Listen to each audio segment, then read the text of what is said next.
बताता हूं, कार्यक्रम के भरने का फॉर्मूला, जैसे मैं खुद इस वक्त भर रहा हूं। सांप सूंघ गया पाकिस्तान को, शुगर हो गया चीन को, रफाल आएगा सबकी नींद उड़ाएगा, विश्व गुरु बन गया सुपर पावर।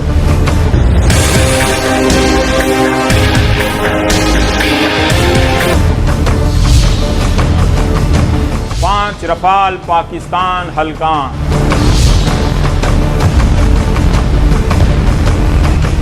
इस तरह की पंक्तियों को एंकर बार बार बोलता रहता है।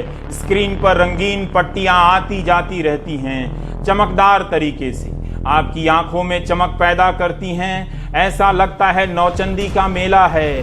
कई तरह के रंगीन बल्ब स्क्रीन पर चल रहे हैं। 5-7 मिनट रफाल के आने पर ही निकल जाते हैं। एंकर की आवाज के साथ साथ म्यूजिक भी दिया जाता है ताकि आप में जोश आता रहे, आप भूल जाएं कि आपका गांव बाढ़ में डूबा है।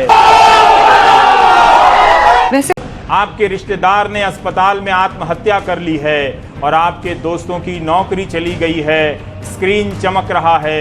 अब इसी तरह 5 मिनट निकल जाने वाला है। अचानक वो पांचों पंक्तियां गोल गोल घूमती हुई कहीं समा जाती हैं, जैसे बरमुदा त्रिकोण में समा गई। फिर वहां से एंकर अब सवाल बनाता है अगला 5 मिनट भरने के लिए। स्क्रीन पर म्यूजिक से माहौल बना हुआ है। आप सहरसा में बैठकर भकुआए देख रहे हैं। बाप रे बाप, रफाल आ गया है।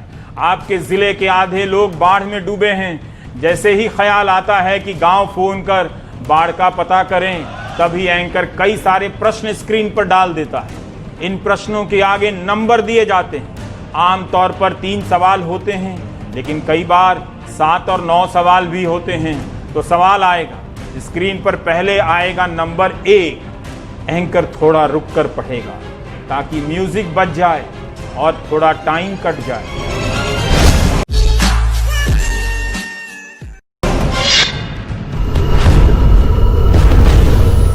हाँ, तो पहला सवाल आता है, क्या रफाल के आने के बाद आंख मिला पाएगा पाकिस्तान? क्वेश्चन मार्क, प्रश्न चिन्ह।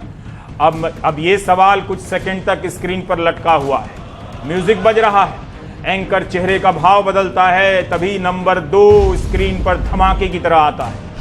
लगता है कि सवाल नंबर 2 आ गया है। क्या चीन के पास है रफाल का जवाब?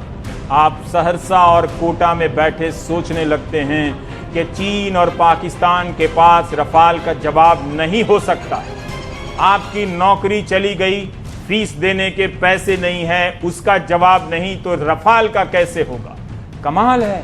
लेकिन रफाल का जवाब नहीं है, ये बड़ा सवाल है। वैसे भी रफाल ने आपकी नौकरी नहीं ली है।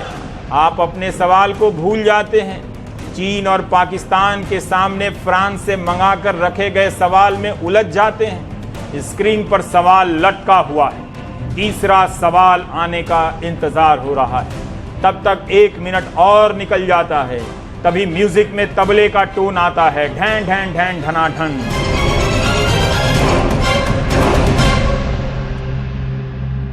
म्यूजिक बढ़ा दिया जाता है। आपकी धुकधुकी बढ़ जाती है।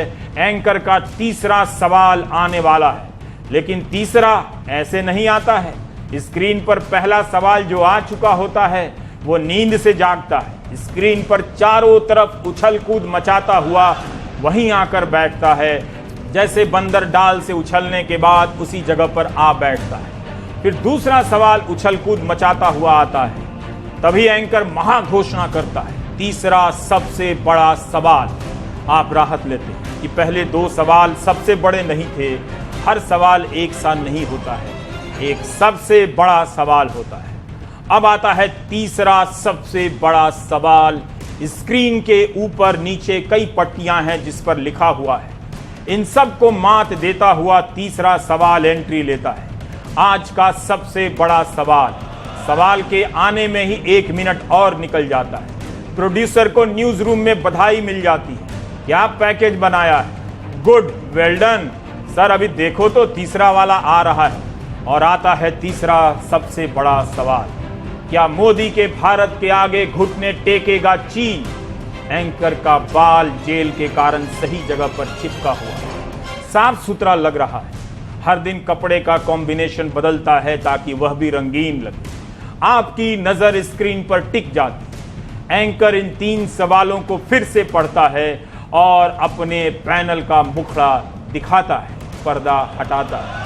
ये वही 3 सवालों पर बहस करने के लिए आए हुए वही 3 लोग, फलाना, चिलाना और ढिमकाना। इनमें से फलाना और चिलाना शाम 5 बजे से ही कई चैनलों में बहस कर चुके होते हैं। इस तरह काफी समय बीत जाता है। सवाल पर चर्चाएं शुरू होने से पहले अब विजुअल कट होता है, यानी रफाल का उड़ता हुआ शॉट्स। कभी एडिटर की तरफ सब देखते हैं जो चैनल का संपादक होता है। क्या आइडिया है, सही समय पर रफाल का समय कट किया है। स्क्रीन बज करता है। बज अंग्रेजी का शब्द है, यानी जगमगाने लगता है। इसे चैनलों की भाषा में पेस कहते हैं, हिंदी में गति, तीव्र गति कहते हैं। आप दिनाजपुर में बैठे कल्पनाओं में खो जाते हैं। चलो, अपनी जिंदगी में समस्याओं को हरा नहीं सके तो रफाल के आने से चीन और पाकिस्तान को तो हरा देंगे। और अब कटता है वो विजुअल जिसे आप कई दिनों से देखते आ रहे हैं। एक तो रफाल आने वाला है का कवरेज में वही बातें, और फिर से आ जाने के बाद वही बातें, वही बतिया सारी रतियां। अब होता है स्क्रीन पर धमाका, रफाल का पावरफुल शॉट्स।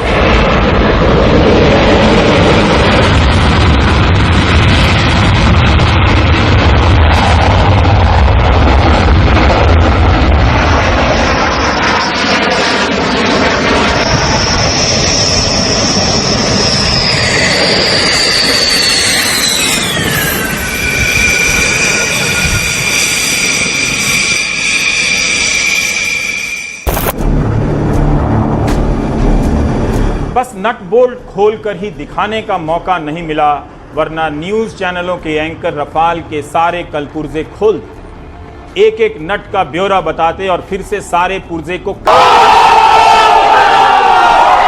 वैसे रफाल ही बना देते। एंकरों की संभावनाओं को कम आंकने वाले हमेशा धोखा खाते हैं। आलोचक 5 लड़ाकू विमानों के अवतरण के महा कवरेज को मामूली समझने की भूल कर रहे हैं। न्यूज चैनल पुर्जा पुर्जा का हाल बताकर कोई भूल नहीं कर रहे हैं। वे कभी भूल नहीं करते। भूल आप करते हैं कि भूल कर चैनल देखने आ जाते हैं। अब आ ही गए हैं तो क्या ऐसा नहीं हो सकता कि आप सब कुछ भूल जाएं? बल्कि ऐसा ही तो हो रहा है। रफाल रफाल आ गया। गौरव का यह क्षण सभी क्षणों पर भारी है। आप सभी बधाई के अधिकारी।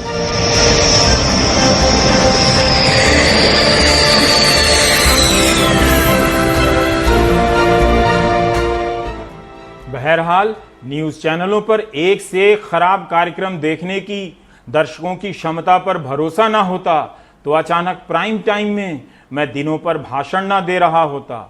इन दिनों चैनलों में कंटेंट का अकाल है। ऐसी घटनाएं कम घट रही हैं जिससे सरकार इतिहास बनाती लगे। इसलिए आप रफाल के महत्व को कम समझते हैं तो आपकी समस्या है। आज का दिन ऐतिहासिक है। वो दिन ऐतिहासिक नहीं है जिस दिन हमारे अनुराग द्वारी किसानों की कहानी करते हैं। अच्छी बात बोली, आपको अच्छी लगी तो ऐसे थोड़ा मार दीजिए हाथ, आप थोड़ा सा मार दीजिए, एक बार मार दीजिए। क्यों कष्ट हो रहा है आपको? अगर अच्छी लगी मार दीजिए।